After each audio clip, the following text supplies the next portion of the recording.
Hello and welcome to SEO 101 on WMR.FM, episode number 458. This is Ross Dunn, CEO of Stepforth Web Marketing, and my co-host is my company senior SEO, Scott Van Ack. How's it going, bud? It's always going great. Excellent. Isn't it? It is. We live in paradise, and if it right? wasn't, I wouldn't unload on the podcast either. So, oh yeah, yeah. But it is going great. So, pretty low ratings on the one I did. Yeah. All right. Well, today we are on chapter 5 of the SEO learning series, Offsite Basics. Now, I often get the confusion from clients about this. What the hell do you mean by offsite? Well, I should have said SEO offsite basis. So anything that contributes to your search engine optimization, but external to your website. So that's what we're talking about here. And some of it you can't control, but some of you can. And we're going to talk about what that is. And the crux of it all is authority. So Google wants to know that you've earned the right to rank. Your website will help them understand what you do. It will provide some great references, perhaps show some of your expertise, and really describe in the best way possible who you are and why you should be someone should work with you. But that's all well and good. I mean, that's great. But Google tries to act like a person in the sense they're trying to look for, all right, look, where are those votes of confidence? Can I really be sure this is a legitimate company and they've earned the right to rank? So that's what we call authority building. You need to have great authority. So we're going to talk about what that takes. And we're going to start with link building. Why don't you run with that, Scott? Yeah, so I guess the first thing to know is what is a good link and what is a great link. I guess we should also have what is a bad link. I don't think we have that in here, but maybe we should talk about that too. So just, a good link is something that's relevant in its basic sense. Does it complement your website? Does it talk about things? Is the link coming from a page that has the same sort of information that your site has? Generally, that's as simple as it is for a good link. But great links are quite a bit different in the sense that you still have to have that relevance. You have to have the link coming from a source that is highly relevant, but you also want it from a source that's highly authoritative. So, a great link example might be, the New York Times or CNN or some big publication that has a lot of authority for Google. Some type of content that's got a lot of links pointing to it. It has a high domain authority score, doesn't necessarily have a domain authority score, but that could be an indication that it is high quality. You really want links from good websites that people actually visit, websites that have been around a while and have a lot of trust. A brand new website about casinos linking to your painting business is a bad link. It's highly irrelevant. It might be a source of spam. You want the links to have anchor text, preferably relevant to the keywords that you want to rank for. So whatever the key term is you want to rank for, that should be the clickable text in the link most of the time. And I'd say way I would describe a good link is, let's give an example. Someone's written an article on a website that is relevant to yours in some way or another. It could be a news site too. And news sites are relevant to everyone. And that's the good thing. If you get a link from a news site, that's generally good. And we're not talking about paid links here. We're talking about links that are genuinely coming from the website, from the editor that has had a certain amount of review. Now, if a link is pointing to you, just like say they're talking about X widgets and they say, well, this is a great widget and it's got interesting specs. This company, and they link to your website, discusses those specs in detail if you're more interested, and some of the key points are Well, that's a great link. It's something that they've signaled that you are an authority in that marketplace, or enough of an authority that they have decided to link to you. And because those sites are already read, already have a good footprint online, in other words, they're ranking well, they have common and regular visitors, then it has earned that there's a certain amount of trust that's passed to you. A great link would be, again, something so authoritative that it's like, wow, a wow moment. Like you said, any kind of news website. You could talk Fortune, Forbes, CNN, like you mentioned, anything like that. And if they're linking to you as a source, or as perhaps there's even better, an article on your business and it's not sponsored, that's gold. That's a great link. That's the kind of thing you just dream of. And a bad link, of course, is one that you paid for that comes from somewhere obviously paid for. And I'll leave it at that, because not all paid links, in my opinion, are the worst. It's just how you do it and the ethics around it. That I could talk to you about in person and such, but it's a bit of a rabbit hole. The point of the matter is, always try to get them the most ethical way you can.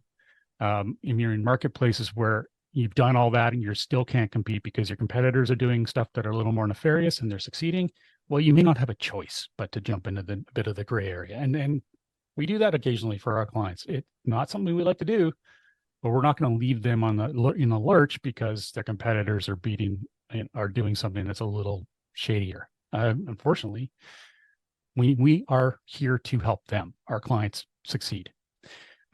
So types of link building are guest posts.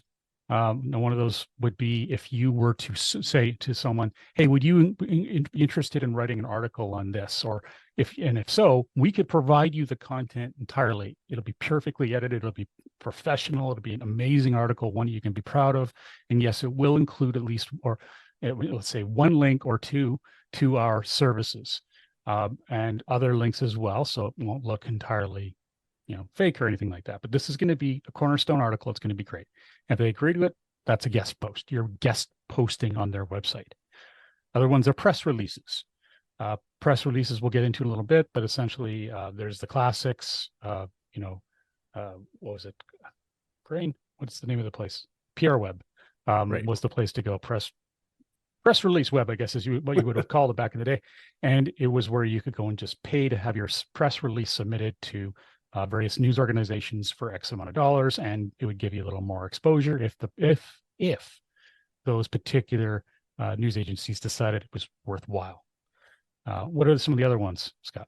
Yeah, so it used to be really big for directory submissions, and that's largely dead. However, there are still some good directories out there that make sense to be in. Some of them may not give you follow links. They might be no follow. But if you can find directories that are topical to your business, like if you're a real estate agent and you can find a directory of real estate agents, that could be useful, that sort of thing. So try to find things that are relevant and not just a mass directory of everything. But I wouldn't worry too much about directories unless you can find some good ones, but there are some good ones. Reciprocal linking, this used to be massive, and it spawned a long list of scams and link farms and link rings and all kinds of things. Oh, I shouldn't say scams, because at the time they were good. They were, they were valid. They're just a valid thing to do, and they worked.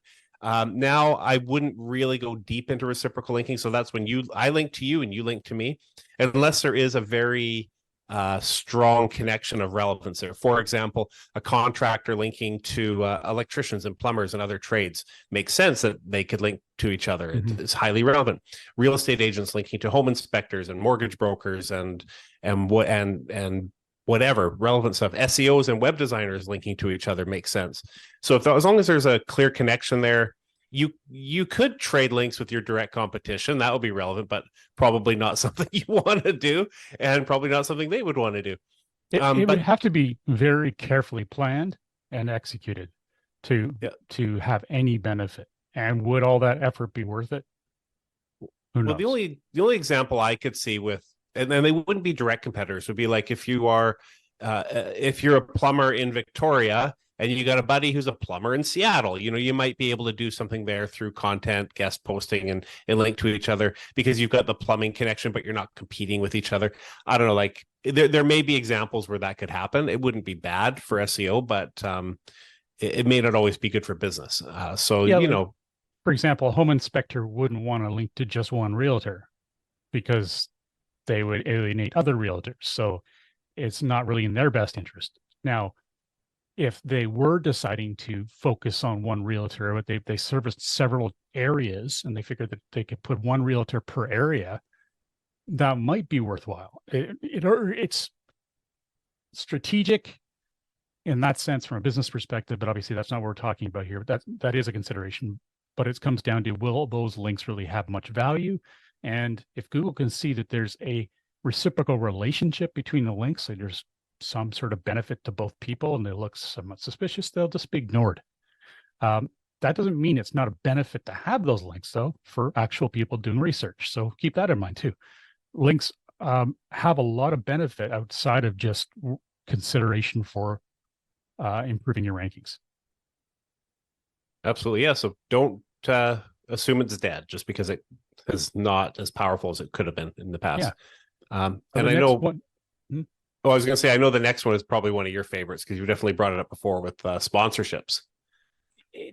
I like it, like, especially for local businesses, if they're trying to prove that they have a footprint in a community, sponsoring a local baseball team, basketball team, field hockey, lacrosse, whatever, that's a great way to show that you care about your community, you're giving back, and hey, give me a link for that.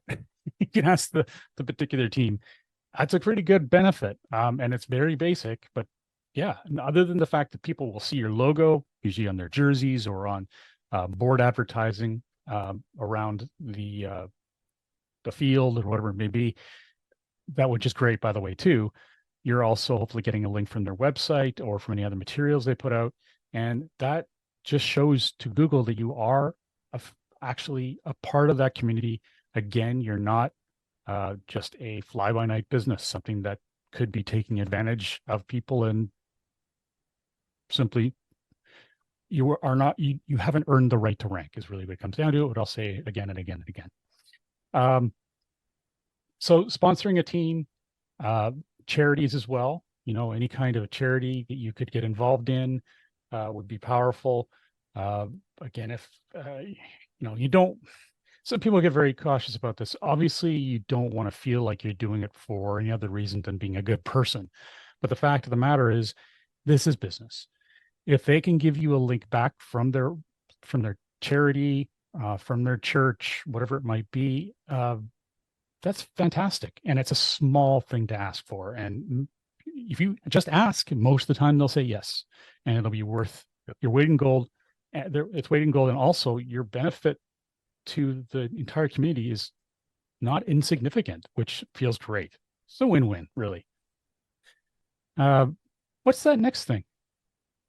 Podcasts? Oh, yeah. I don't know what that is. Oh, yeah. It's a weird, strange word. Someone else must have added that in there. I don't know who. Yeah. That's hopeless. God, we suck. Anyway, yeah. So being a guest on a podcast can generate links to your website. So do some podcast outreach, try and find people that have great podcasts that might want you on their show. They're often being pitched. We definitely know what that's like. And it may be that you have to do something a little different to stand out. Perhaps reaching out to them through LinkedIn, through someone get introduction. That's probably the best way to go. Introductions of any kind. Because email, I just ignore them all. I get so many. And sometimes they're good, but frankly, we already have an agenda, and this isn't our priority job. Like we don't get paid for this. We're constantly, we do this for fun and enjoyment, and we've been doing it for years. So when we get to do the podcast, we just have our own notes. We jump into it and get into it. Sometimes planning a series like we're doing now is a lot more work, and we enjoy it at times, but sometimes we don't. Anyways, I'm off track here. I'm just saying that not always do we want to be pitched. So you have to attack it from a different direction so that you're actually listened to. Oh, forums. I hesitated to put this in here, but there is still a place for forums sometimes. Yeah. And that's the only reason I included it. They were so bad for spam, for link building, and they worked as well for a while. So typically there's not a lot of SEO link value from forum posts and links within forum posts, but I wouldn't necessarily rule it out completely. If you are in an industry where there are niche forums that are popular and authoritative and just like good quality forums, you may want to become an expert in your field in those forums and stand out and post quality content, throw in links occasionally. Some forums allow you to have a profile page with some links and that kind of stuff. And, you know, if you want to put out the effort and get in there and do that, I think it's a bit of a labor of love as well. If you want to get involved in a forum, it's got to be something you really enjoy talking about and trying to answer questions and helping people and just be really positive and solid in a forum. You could get some value in terms of maybe other people might link to you. I mean, it's a bit of a long shot, but I wouldn't do it exclusively for links. But I would look at it from a link building perspective if I was doing it anyways, or if I was considering it. And like, what can I do to make my links worthwhile, to drive some traffic through my links and not look like a spammer or a scammer? If you're starting out brand new in a forum and you want to take this route, I wouldn't go with your first post with a bunch of links to your site. You know, build some authority, maybe wait a year, like build up a ton of posts, just really play it carefully. There are some larger scale platforms. Everybody knows about Reddit and Quora, which I don't like Quora at all, or Quora. I don't even know how to say it. I don't like it, but you know, the same thing sort of applies. You're not going to get really SEO value per se, but you might get traffic. You might get some eyeballs. They're not to be fully ignored necessarily, but they do take a lot of work. Worth considering in some situations anyway. So yeah. I just wanted to make sure that was out there. If you're considering a forum, links shouldn't be your focus. They're the tiniest, remotest benefit of being active in a forum. It could be a benefit, but your main reason for being there has to be to contribute, or you're not going to be successful. And once you contribute, you can build a reputation and truly enjoy the community, and you will end up getting leads quite likely from people who genuinely want your help. That's assuming it's that kind of forum where you are helping people out free and giving them some tips and stuff. I know many people who've done well through forums. It's never been my cup of tea simply because it's so much work. Yeah. I have always fancied the idea of doing it, but it's just I never was able to keep up. One example of a forum that I've seen that I think is probably successful for some people is I drive a Toyota Tundra and I'm part of this Tundra forum. And so whenever I have questions about my truck or I want to learn something, I go there. There's lots of stuff. There are some people in there who are approved by the moderators to pitch their products when they get really good deals, not just like a typical product pitch, but there's one person that sells all kinds of parts. And when they get like a bulk order of a certain thing and they have maybe 100 available, they'll offer a steep discount to forum members. And yes, it is like an ad placement, but they make a lot of sales and people comment about it and like, oh, I bought the rear sway bar from this guy and it's great. Here's some pictures. I installed it. Here's how I did it. And it turns into this thing, almost like a sales lead rather than an SEO thing. That's cool. Now you can't just go in there and start posting links to your sales. Maybe most people are going to laugh at you and, report you or downvote you or thumb down or whatever the forum does. But there are relationships that can be built with some niche forums that can be quite successful if you're willing to, again, put in the time and build those relationships. Mm-hmm. Like there's the local SEO forums in our industry. If you get active there and you're truly effective and you help out, it is enormous. Like you really can build some great relationships. You might even get hired. People might try to pick you up and bring you on board with their businesses. One of the most popular one was the Google Webmaster Forums. That has spawned numerous businesses from people being really, really active on there and helping out. And they've also become super moderators that have been invited to Google to go to conferences and stuff. I mean, it's pretty amazing what you can get out when you contribute. It's just like anything, though, you have to do a great job of it. Now, one of the things that was mentioned earlier was no follow. So a no follow is a attribute that's applied to a link in the background on a page, and it tells Google, obviously this is a link, but don't follow it, or at least don't connect it to my website. I don't want to say that I'm giving any credit to this. I just know that it's related to this topic. I have vetted them to be sure that they're a good business, is essentially what it comes down to. I don't want to pass along my trust. And they are, I can't tell you what today the current status of that is in terms of its effect. I would say that the trust bit might be applicable still. But I can tell you that no follows are no longer a hard and fast rule. Google will look at them. Now, this is their official statement. For years, since no follow came out, Sean Carcutt and I had talked about this. We didn't believe that no follows were ignored. It just was a great signal that Google liked us to be doing for them. Frankly, it was obvious to me that there'd be no reason for them just to I mean, it's just too much data they get from that. Anyways, now they've said that, no follows are something that they do look at. It is particularly important for local. If you have a link on a local website and they happen to no follow you, but it's genuinely a community website that has some reputation, well, that's a signal. It's a citation at the very least to Google that you are local. So don't get too worried about no follows. Even a link with a follow, with a no follow, is going to have some benefit to you in some cases. It's one of those, it depends. Good old Google thing. But I mean, good old search SEO thing. Not everything is yes or no.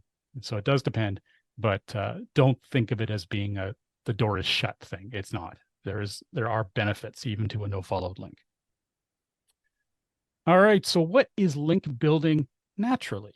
So we talked about link building where you're actively doing things, you're sponsoring, you're doing podcasts, you're doing forum activity, guest posts, press releases. Well, link building naturally is all about ultimate content. It's something we've talked about ad nauseum in this podcast, and it's because content is what Google wants. I mean, this is so simple. It's so utterly, awesomely simple. They want you to make the internet a better place. When you do that, they want to show you off because it makes them look good because they surfaced you in rankings and the people got the answer they wanted. It's so simple. So creating great content is what Google wants, but also naturally builds links to your website because when those people find them and go, this is an amazing article, I'm going to provide a link to it from social. I'm going to provide maybe even put a link to it in my website. I'll talk about it on a forum. Maybe even generates press. It's as grounded as it comes. I mean, this is grassroots stuff, right? So ultimate content. What does that mean though? How would you describe ultimate content, Scott? Anything that's super well researched. I mean, obviously it has to be relevant, but have good data that is backed by research and testing and real life experience. Maybe include videos of you if it's a review site testing products and hey, this is the product, this is how it works, here's how these things compare to one another. Have charts that compare different things and explain the data about the topic. It's kind of hard without knowing what the topic is to say what to say, but it's just really, you want to have unique information. You don't just want to regurgitate content that's already out there. So if you're doing that testing and maybe that testing doesn't exist, so you're providing unique, brand new, original thoughts, it makes a huge difference. If you're just going out there and rewriting what's already existing, no one's going to be impressed by it. Google's not going to be impressed by it. You really have to put a lot of effort in, but don't get hung up on things like length either. We've talked about this a bunch. How long should it be? It has to be as long as it has to be is really what it comes down to. Don't worry about making it a 10,000 word article, or if it's 300 words, fine, it's 300 words. If it gets the point across, and that's fine. So but be unique and original and relevant and detailed and what I would inject into that and to sort of enhance one of the points you made is expertise. Show your unique perspective and expertise. It may not be unique in the marketplace. Maybe you have the same opinion, but the fact is it's you talking about what I did in my experience. These are the kind of phrases you might start things with, examples of you doing the work, whatever it might be. I mean, we're spitballing here on what the content could be, but right now I do a lot of AI based content for clients now. And a lot of people go, what? No, they're a little scared of that, or they're very uncertain. And I get why. It's because everyone is, and their cat are doing AI content and putting it out there. And it's insane just how much garbage is out there, but it looks okay on the surface. But if you were actually trying to read that content and get something of value out of it, you might go, huh, this kind of feels homogenous. It's like there's just no substance. Yeah, it doesn't have anything that I'm not getting a lot out of this. But the ones you do get a lot out of are by subject matter experts, because they're genuinely giving their own experience and opinion. So what you need to do, this is what I do, and it's not easy, but is creating excellent content using AI, but then amplifying the expertise, going in there, rewriting certain things. It's funny, I thought it would be easier than it is. It's taken me a lot of time to do a good article now. So it's funny how AI has helped, but it's also made things a little more, well, it really hasn't saved a ton of time. It has in some ways and hasn't in others. Anyways, you need to go in there and then add the expertise. Make sure that it is something that would be really viable to be shared. Adding extra media, your own media, not just shared media.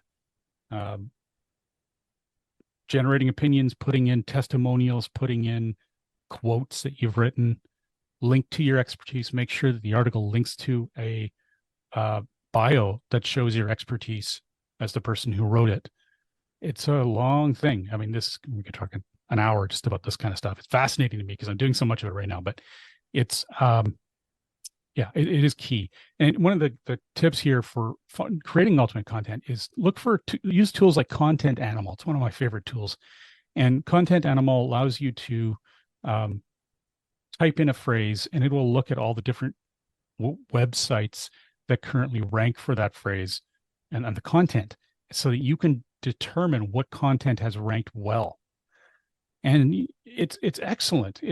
That's part of what we do for when we're doing authority building plans for our clients, where we're literally giving them a list of highly vetted content ideas that we know will work to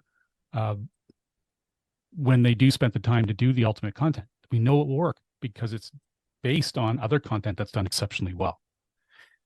So just try not to reinvent the wheel. Look for great content that's done well. It doesn't matter where it is in the world. As long as it's within your industry, there's no reason what worked in Australia won't work in Victoria, BC here. I mean, as long as it's not highly regional, it's going to be a great idea. Or it might spawn another idea for you. It's great doing research, and there's lots of great content out there. Link building artificially and how to do it safely. Now, we've kind of touched on some of this stuff, but do-it-yourself guest posting. How do you approach this, Scott? Well, you definitely want to, create the good content for the guest posts, but you want to find good sites to post them on, and hopefully sites that will accept your posts. So, you want to certainly keep things topical, find other websites that are ranking well, have good authority, have those posts. You can go to SEMrush, for instance, and search for the site you're considering having a guest post on, and see what the domain authority is of the website, what the ranking history is of that website. Make sure that you're not posting or suggesting posting to sites that could be banned or have, hidden agendas, and even things like malware and other things of that nature you want to be careful with. You just really want to find sites that are topical and quality and authoritative. And if you can find sites that have known authors that have, been around for a while, that's great too. Find sites that people go to and read. Think about in terms of not just getting a link from this guest post, but getting traffic from these guest posts. You want to look into, is it going to cost you anything? Is this going to be a paid guest post submission? If it is, assess whether or not that might be worthwhile. What is the fee, and what's the deal with the fee? Like, if you want to update the post in the future, can you do that? Things like that. So it's really, something topical, a site that is relevant, that has some authority, and is that post going to be linked to? Even like some cases, they might just orphan the page if you're not careful. So make sure that the guest post will be part of their, whether it's coming through their blog or through their feed somehow through their website. Make sure people can still find it naturally through their site as well. Yeah, and if you're paying a submission fee, just make sure too that you have, like you said, making sure that the page is guaranteed to have your link. But sometimes they actually remove the entire page over time. Like you said, sometimes it's orphaned, but sometimes they just remove it. Or yes, they will repurpose the link for someone else who's paying within 3 months, or you might get screwed and they do it in a month. You have to track these things. And it's not for the faint of heart. We work with a business who does an amazing job of that, which we've outsourced to our clients. And oh my gosh, it's taken me years to find them. And they do a great job. What a relief, because link building is probably my least favorite practice in the industry. It is torture. Finding a good company that can do it is worth its weight in, like, if it was heavy, worth its weight in gold. Yeah. It's incredible. And it's done amazing things for my clients, for our clients, I should say. So it's been really good. And so they do work.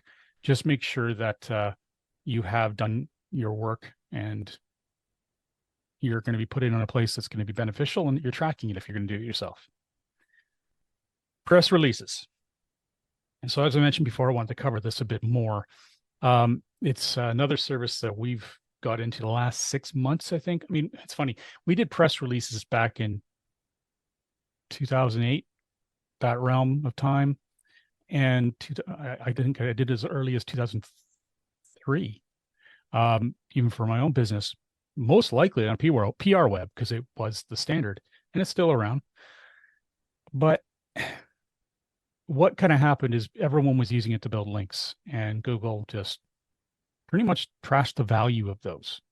Not completely. I mean, it's not going to hurt you to get out there. I mean, you're still going to get in front of the press.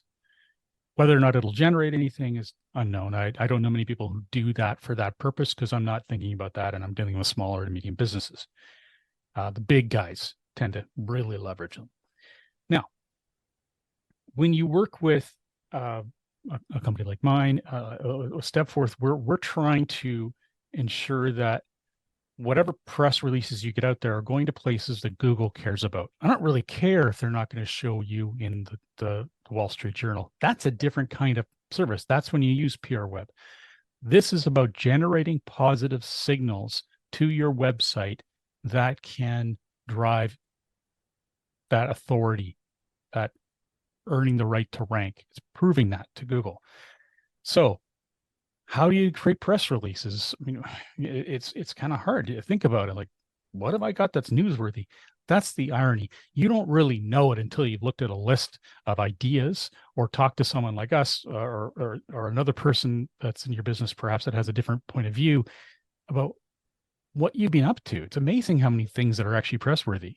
And once you have them, it's a matter of creating something that has a story, is formatted like a press release, has some media in there, isn't overly promotional, and then get it to the right places. Images should be on there. Up to 2 links, maybe 3 would be allowed. The releases should always link to your site as the source. In our situation, we have this amazing system I'm so proud of now that has a press room on your website that is actually a media room driven by a powerful enterprise system that ensures that every time your press release is shared, it's linking back to that as the source. So you created this beautiful roundabout way to have links and authority passing between this in a circle. Google finds that, finds you, sees other press releases, goes there. It's a beautiful little web of authority. So again, there is a science to it, and it's dependent upon your purpose. Do you want those great press platitudes in the newspapers, or are you looking to genuinely increase your rankings to generate business? more directly and more quickly. So press releases are great. It just has to have a bit of a plan. And that's part of actually what we do in the authority building plans as well, or what you could do when you're planning, looking at different content that's done well. You might find that when you're using Content Animal, some of the stuff that was succeeding were press releases. It's very rare to see that, but it's possible. Okay, let's take a quick break. When we come back, we're going to talk about social media. SEO 101 will be back right after recess. Welcome back to SEO 101 on WMR.FM, hosted by myself, Ross Dunn, CEO of Stepforth Web Marketing, and my company, Senior SEO, Scott Fenak. Social media. Is it a ranking factor, Scott? Not really. Sometimes. Maybe. Is that it? Now, what's next? What's the next topic? Like everything, it depends. Directly speaking, Google ignores a lot of social links, or a lot of them are no follow anyways. So there's, marginal SEO value directly. But social is amazing in a lot of regards because you can do all kinds of things with it. You can attract all kinds of attention, especially if you're very active in social. If you're one of these people that has, 15 followers and you post once every 6 months, and you're wondering why it doesn't work, well, that's why it doesn't work. If you're active and you're constantly engaging with the people that follow you, and maybe you've got I was going to pick a random number, like thousands of followers, but I guess it depends on your niche and if you're really local centric, you might not need 100,000 followers to be highly successful with it. But if you're on a global level, you might need millions. So, I mean, that's all kind of relative, but the more you post good stuff, the more people that follow you will share that good stuff, which can drive traffic to your site. It can, I wouldn't use it as a primary link building tool, but you can get links from it. If you're, posting links to a great piece of content, you attract more eyeballs to that great content. If the right people see it, you might get some links from it. Yeah, you gotta remember, like, your social page, as long as it's the public version for your business, is seen by Google, and it will see the content and it will rank. But the links on it won't necessarily have any benefit to you. So do consider it as a ranked page and something that's of value, especially for your brand. Yeah, exactly. I was just thinking about it in terms of link building, but you're right. Yeah, those social profiles and posts in social can rank themselves, which is a huge benefit there as well. And it, your social, I was going to say community, but your social presence can build a lot of trust and customer loyalty and brand awareness. And you might attract new customers that don't find your website. They just search in Facebook or wherever for something, and they find you that way. So it's just another avenue, another place for people to find you. It's just, I don't know. It's just all around something you need to do because people are using it, whether you like social or not. Millions, tens, billions of people use social media. I want to say everybody who's on the internet is on a social platform, which I know isn't true, but I bet it's close. I don't know. It's, at least use them. Unless we're talking about the 70s and above and age groups, they're a little more Luddite in some regards, but even many of them have their kids and grandkids on there. So they try to be active to at least keep in touch. The extra benefit, of course, and this is a different topic, but it's still a benefit of social, is reputation management. If you're trying to, if you've got some negative press, something that's ranking under your business name, the more social profiles you have in place, at least active to some degree, the more likely those are going to be pushing out any other lesser content, because these social sites have so much authority. Even if you don't have a lot of activity on them, that profile can move down other content. So it's quite effective in many ways.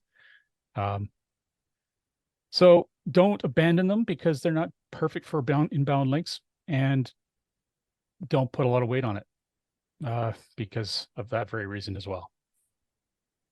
All right, influencer marketing. You had put a note in here. What are your thoughts? Oh no, that's mine actually. That's your note. You have thoughts. All right. So influencer marketing. A friend of mine, Joe Sinkwitz at IntelliFluence, it's spelled out as it sounds, IntelliFluence. has an industry that is focused in a business entirely focused on hooking you up with influencers. It's very cool. Something I've been dying to use for my clients, but it's never quite come to that point yet. I see it coming, but it's not quite there. We usually have other fishes to fry first. But if you want extra exposure and ways to push up your business and get that brand a real kick, man, check out Joe's site. That's intellifluence.com. And just make sure that when you do any kind of influencer marketing, you have all your ducks in a row. You do not want anything breaking, because if they send a ton of business your way, a ton of interest, if they find anything broken, if they find anything untowards, it's worthless. In fact, it's going to damage you most often. You need to have all your marketing in place, everything tested on redundant servers so that you can handle any kind of extreme traffic. It's not rocket science, but it's also something that just has to be done. You know, if you don't do it, you're going to regret it, because influencers are not cheap. And if you, especially depending on who you pick, of course, there are some less expensive ones. It all depends on your market. But if you do go for some of the bigger ones, you're going to be spending a lot of money, and you want to maximize this to the end of time. You don't want to make everything count. We have a client in the tourism industry, and I remember we had no idea they were using influencers at all. And I went to send them a report at one point, and I'm looking through their analytics, and I saw, for whatever month it was, they had a spike for about 2 or 3 days of close to 100,000 visitors in traffic. And I was just like, well, like, what is going on? Like, it's got to be a glitch, because you do see glitches like that sometimes. It was just this anomaly of traffic that was probably at least 20 times their normal traffic. And so after talking to the client, we found out that, yeah, there was an influencer who had talked about them on, I think it was TikTok of all things. I don't like TikTok. We won't get into that. But anyways, and it just, their traffic spiked hugely. Their sale, well, I don't know what their actual sales were, but their leads spiked like crazy. It was just, and they do this every now and then, every, I don't know, 6 months or so, they get this huge spike with this influencer. I don't know if it's the same influencer either. I don't know a lot about it. This particular client, it's a long story. We don't work with them a lot. But anyways, they yeah, it's huge. So I mean, potentially, 100,000 visitors in a day, that could wipe out a site. Like, that could totally break and crash your site if you've got really cheap hosting. Some cheap hosting only allows for so many visitors a day, and it'll just like lock down until the next day. They'll actually kick you out. Yeah. So if you don't warn them ahead of time, they will completely destroy, like, cancel your account, because it'll devastate their entire server with probably hundreds of clients on there, and they'll all be angry at them. And they will. Reason that happened. So yeah, if you do anything serious, don't be on that $1.99 a month hosting plan. Or God help you. Just good luck. Yeah. Like we have a dedicated server we picked up at WP Engine. It's definitely not the best hosting company, but it's been really good for us. And we charge, I think, our clients $40 or $50 a month. That is nothing for a business. But with that, we're able to put on a ton of safeguards to ensure that their site won't go down, and ensure that there's redundant backups at the wazoo. That's not just WP Engine. We have another system in place as well. And that's when we don't even think there's going to be influencers. So if we had that, I'd be like, oh God, okay, well, we need to talk to these guys. You need to have this in place and this in place and this in place. That's just the norm. So don't go cheap. You don't realize it. I guarantee it, unless you're savvy enough, you probably don't even realize that you're turning people off, because your website's loading slowly. May not be when you test it, because you've got it cached. Maybe someone else is finding it slow from where they are, where they're located, or a specific time of day, because on those servers that are clogged with lots of other sites, there are times of days they get busy, and a lot of them get busy, and all of a sudden the whole thing goes down to a snail's pace. The hosting company is only guaranteeing uptime, not speed. Yeah. Wow, we could rant about that for a while, eh? A little bit of a tangent, but it's important. I mean, it's if you don't, so important. Holy cow! Like, what's your website? What's all this work we're doing if it's not stable and running beautifully? Tons of stuff to talk about there. Okay, so podcasts. We know a little about that, obviously. Pick a name that clearly represents your topic. Don't get all fancy, okay? SEO 101, pretty obvious what we're talking about. But if you pick some from Earth to the Mars and you're talking about, Ross and Scott talk about stuff. yeah, like I mean, that was dumb, but you don't know what that from means Earth either. to the Mars. Maybe you create little models on Mars of galaxies or something, but it's just, I don't know. There's a little relevance there at least, but sometimes they're just the stupidest names and there's no obvious relevance. And having some kind of connection is important because people will be talking about you and linking to you. And if they're using the term that you want to be found for, hello, all of a sudden that ranking is going to start happening more often than not because it's connected to the term and it's connected to your website and it's connected to your podcast. Don't jump the gun there. Pick something that's great and make sure you've slept on it a few nights before you finalize it because it's what you're going to get stuck with. Getting the word out about a podcast is another thing entirely. You need to build that yourself, put it on social media.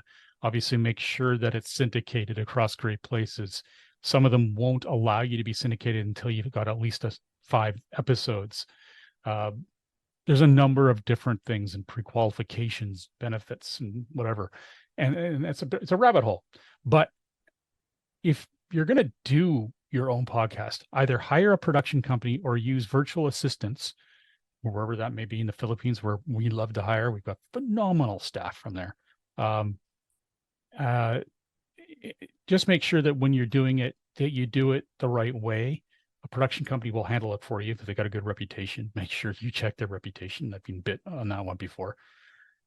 And if you've got VAs, just make sure that you know what you're doing because you're going to have to create the processes.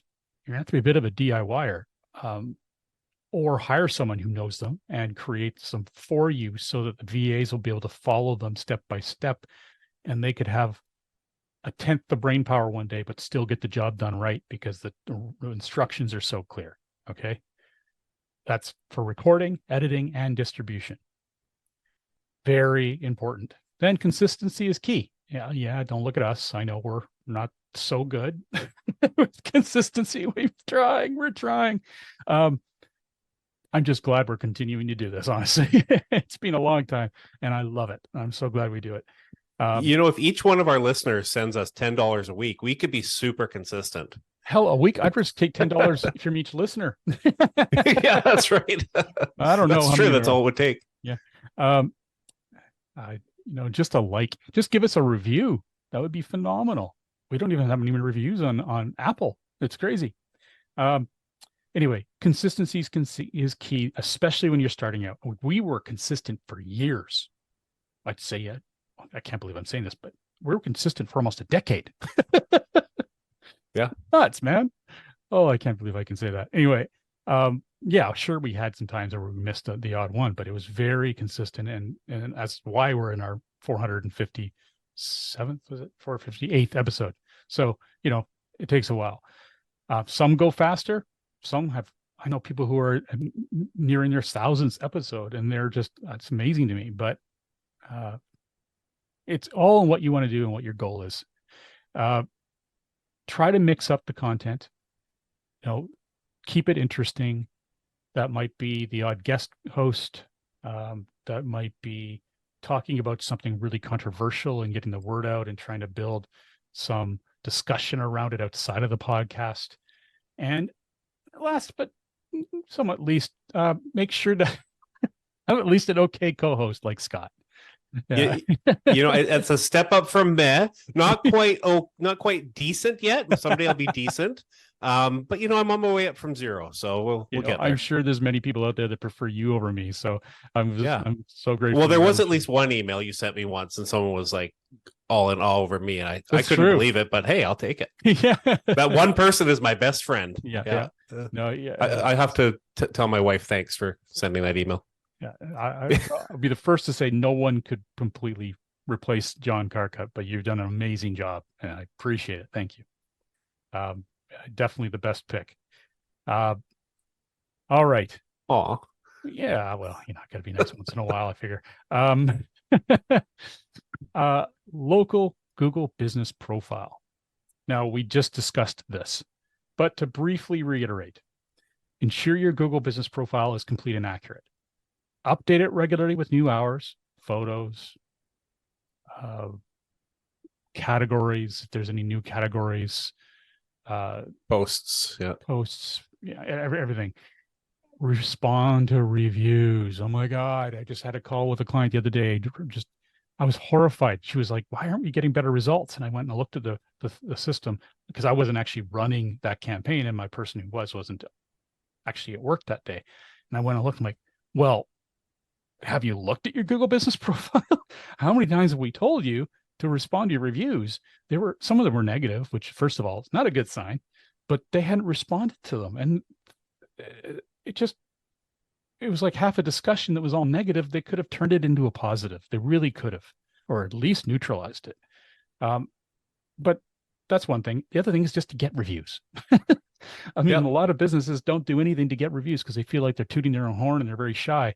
That's a very Canadian thing, by the way. I've got lots of Canadian clients that do that. I was actually horrible at that too at one point. Now I realize, hello, this is business. You got to ask for them, or people won't provide them in many cases. We actually just had a meeting with a client. Was it this week or last week? And they were talking about their Google reviews, and they got tons of them, and they're really active. Yes. Talking to their clients about, hey, talking to their happy clients about, hey, oh, if you don't mind, could you go over to Google? Here's the link. We'll send you all the information. They can easily do it and leave us a review. And they get tons of them.